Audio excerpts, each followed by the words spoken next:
بسم اللہ الرحمن الرحیم۔ وزیر اعظم عمران خان صاحب نے تابش گوہر کو اپنا معاون خصوصی برائے بجلی مقرر کیا ہے۔ ہم یہ سمجھتے ہیں کہ یہ کراچی کے لوگوں کے لیے ایک بہت ہی خراب خبر ہے۔ اس کا سبب یہ ہے کہ یہ بات جو ہم بار بار کہہ رہے تھے کہ عمران خان اور پی ٹی آئی کی حکومت کے الیکٹرک کی موجودہ انتظامیہ کو فیور دے کر فرار کا موقع دینا چاہ رہے ہیں، اور جو سینکڑوں ارب روپے کی لائبلٹی ہے جو مختلف اداروں کو ان کو پے کرنے ہیں اور کراچی کے لوگوں کو ادا کرنے ہیں،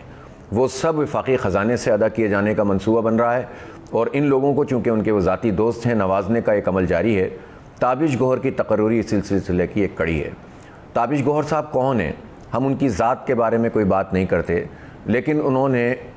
کے الیکٹرک کے جو اس وقت کے ای ایس سی تھی اس کے سی ای او اور چیئرمین کے طور پر کام کیا۔ وہ ابراج گروپ کے ڈائریکٹر کے طور پر کام کرتے رہے۔ وہ اس وقت بائیکو کے ڈائریکٹر ہیں جو ابراج گروپ کی کمپنی ہے۔ ابراج گروپ مالک کمپنی ہے کے الیکٹرک کی، اور اس کے فاؤنڈر سی ای او ہیں عارف نقوی، جو انٹرنیشنل ڈاکو ڈکلیئر ہو چکے ہیں کہ جنہوں نے بل گیٹ تک کے پیسوں کو کھا لیا۔ تابش گوہر صاحب کی ان تمام اداروں کے ساتھ ایفیلیشن ہے۔ بائیکو ایسوسیٹڈ کمپنی ہے کے الیکٹرک کی۔ اس کا مطلب یہ ہے کہ اس تقرری کو کانفلکٹ آف انٹرسٹ کے تناظر میں بھی دیکھا جائے تو یہ ایک بدترین فیصلہ ہے، اور اس حوالے سے بھی دیکھا جائے کہ یہ وہی تابش گوہر صاحب ہیں کہ جب یہ سی ای او تھے تو اس وقت انہوں نے فی یونٹ چارجز طے کیے تھے 15 پیسے، اس بنیاد پر کہ ملازمین کو نہیں نکالا جائے گا، اور یہ پیسے کراچی کے صارفین کے بلوں میں فی یونٹ 15 پیسے چارج کیے جائیں گے۔ 35-40 ارب روپے اس کے ذریعے سے کے ای ایس سی نے یا کے الیکٹرک نے کراچی کے صارفین سے وصول کیے، لیکن ملازمین کو نکال دیا گیا۔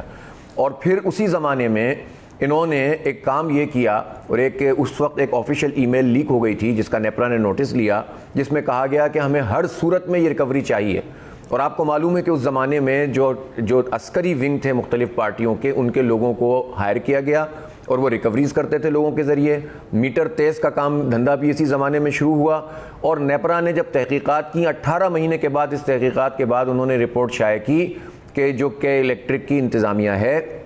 یعنی جو ان کے سی ای او اور ان کے ڈائریکٹرز انوالو ہیں اس کام میں، کہ وہ جعلی طریقے سے اوور بلنگ کر رہے ہیں۔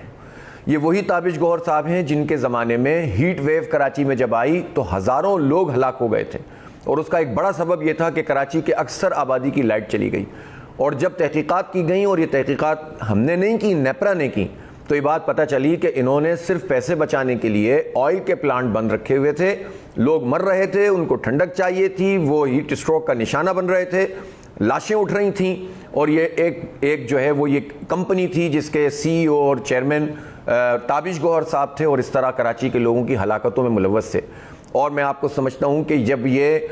جب نیپرا نے رپورٹ پیش کی تو اس میں انہوں نے جرمانہ تک عائد کیا، جس سے ثابت ہوا کہ اس پورے عمل میں جو ہے کہ الیکٹرک کی درندگی شامل تھی۔ یہ وہی تابش گوہر صاحب ہیں کہ جو اب بائیکو کے بھی جو ہے کرتا دھرتا ہیں۔ یہی تابش گوہر صاحب ہیں جنہوں نے ایم کیو ایم اور پیپلز پارٹی کے بے شمار لوگوں کو اس وقت بھی ملینز آف روپیز اور لاکھوں روپے کی تنخواہوں پر صرف سیاسی رشوت کے طور پر رکھا تھا۔ اب ان کو یہ جو معاون خصوصی خاص طور پر اس وقت بنایا گیا ہے، اس کا واضح مطلب یہ ہے کہ اب حکومت یہ چاہتی ہے کہ کسی طرح سے یہ کے الیکٹرک کی اس انتظامیہ کو فرار کا موقع دے۔ جو 116 ارب روپے تو صرف پاکستان کے ادارے جو ہمارے ٹیکسوں سے چلنے والے ادارے ہیں، سوئی ساؤدرن گیس، اس کے انہوں نے دینے ہیں، کراچی کے عوام کے انہوں نے کلا بیک کے اور اس طرح تیز میٹر کے اور اس طرح کے تقریباً سینکڑوں ارب روپے دینے، بے شمار لائبلٹیز ان کے ذمے ہیں۔ اب طے یہ کیا جا رہا ہے، اور یہ کراچی کے لوگوں کو کھڑا ہونا پڑے گا اس پر، اور احتساب کرنا پڑے گا حکمرانوں کا، کہ یہ کوشش کر رہے ہیں کہ یہ سب ادائیگیاں وفاقی قومی خزانے سے ہوں گی، اور ان کے جو پسندیدہ مالکان ہیں ان کو روانہ کر دیا جائے گا۔ یہ تابش گوہر صاحب ہی سی ای او تھے کہ جب ابراج گروپ نے پی ٹی آئی کی حکومت کو 2013 میں الیکشن فنڈنگ کی تھی، جس کی آج تک انہوں نے تردید نہیں کی ہے، لہٰذا یہ شاہکار ہے کانفلکٹ آف انٹرسٹ کا۔ ابھی تو وزیر اعظم کی ٹیم میں ایک ندیم بابر صاحب بھی شامل ہیں کہ جن کی کمپنی کا کے الیکٹرک کے ساتھ باقاعدہ معاہدہ ہے۔ تو اس کا مطلب یہ ہے کہ مافیاز کو لے کر پالنے والے وزیر اعظم جو ایماندار کہلائے جاتے ہیں، تو اب قوم کے سامنے ان کا پورا طرز عمل موجود ہے۔ ہم اس کی مذمت کرتے ہیں، اس فیصلے کو واپس لینے کا مطالبہ کرتے ہیں، اور ہم یہ سمجھتے ہیں کہ اس وقت فوری طور پر یہ جو کے الیکٹرک ہے اس کو قومی تحویل میں لے کر اس کا فارنزک آڈٹ ہونا چاہیے۔ 51% شیئرز وفاق اور صوبے اور شہری حکومت کے ہونے چاہیے، اور باقی پھر نئی کمپنیوں کو کمپٹیشن کے طور پر جو ہے وہ انوائٹ کرنا چاہیے، تاکہ کراچی کا یہ مسئلہ جو ہے حل ہو سکے۔